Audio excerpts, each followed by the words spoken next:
ఉన్నటువంటి కుటుంబానికి మంచాలు తయారు చేసి సరుకులు దుప్పట్లు ఇప్పుడు తీసుకెళ్ళాము.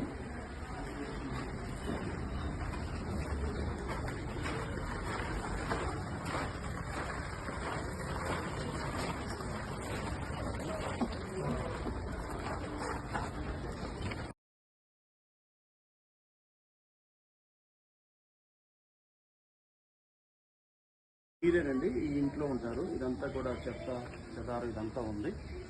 వీళ్ళు పడుకోవడానికి కూడా అవకాశాలు లేవు. అలాంటి పరిస్థితుల్లో మనం గుర్తించి దేవుడి ప్రేమను బట్టి 2 మంచాలు దుప్పట్లు సరుకులు అందించడం జరిగింది.